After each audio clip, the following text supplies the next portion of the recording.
For a long time, I tried to hide what happened to me. The scars were far deeper than my skin and started long before the flames wrapped around me, long before he set me on fire.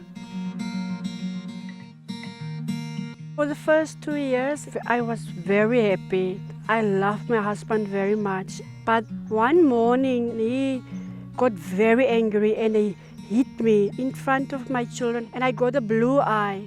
But I let it pass. For my marriage's sake, I forgave him.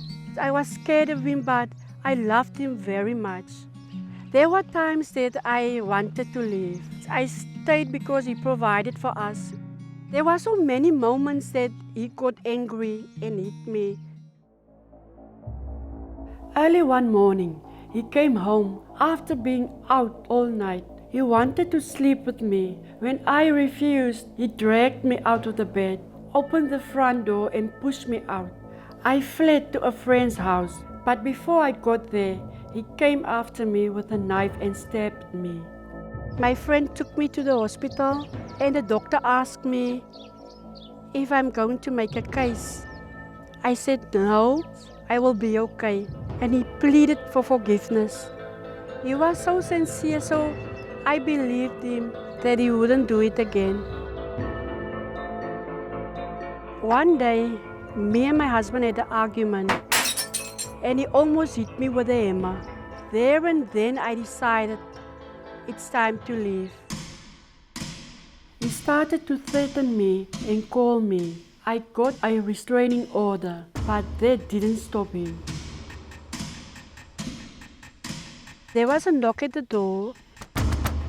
My eldest opened the door. She didn't come back in. She ran away.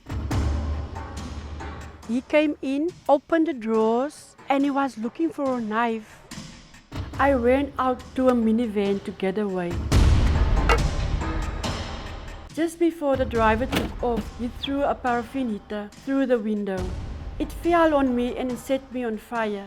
The driver got out and wrapped me in a blanket to stop the flames, but the damage had already been done. I was in a coma for more than 2 weeks. I remember a voice saying to me that you're not gonna die until you have to die. I woke up in hospital. The doctors say that I fought for my life, and because of that, they did everything to save my life. I had second to third degree burns. The more my skin healed, the more it hurt. I got burns on my head, my face, my hands, my stomach and my thighs. The pain was unbearable. After 3 months, my daughter see me for the first time. They were crying.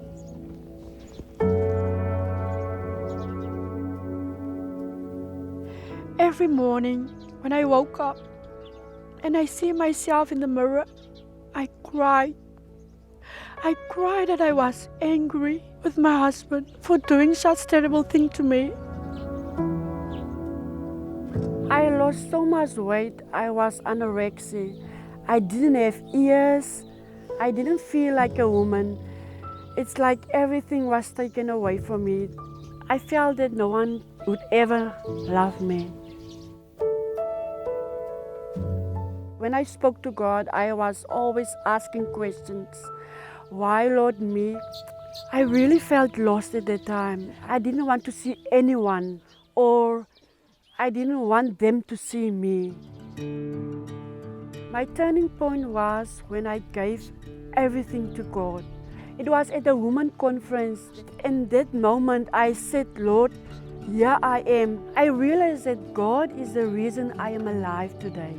So he was not the person I was supposed to be angry with. In that moment, God gave me that joy and that love that I always longed for.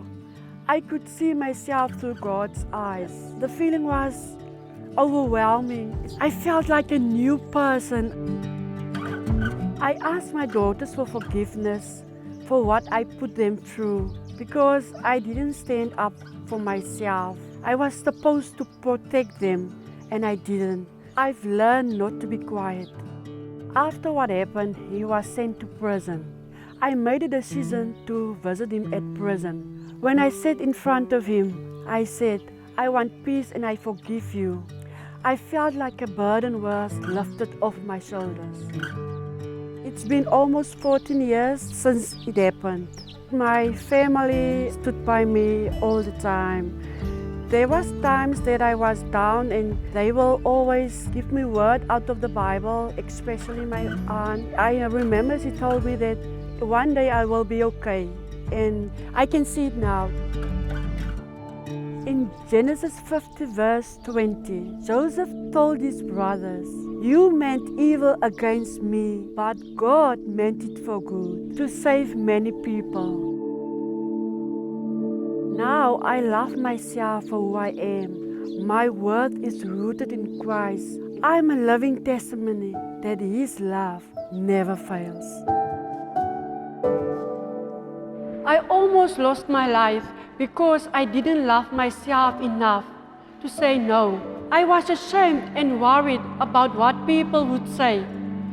If you are in an abusive relationship, my prayer is that you will realize you deserve better. So many women have lived through similar struggles. Today, I stand with you. We all stand with you. Do not isolate yourself. There is always a way out. Reach out for help.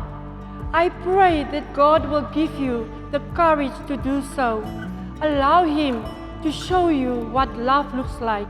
His name is Jesus, and He already paid the price for your freedom. His arms are open, ready to receive you.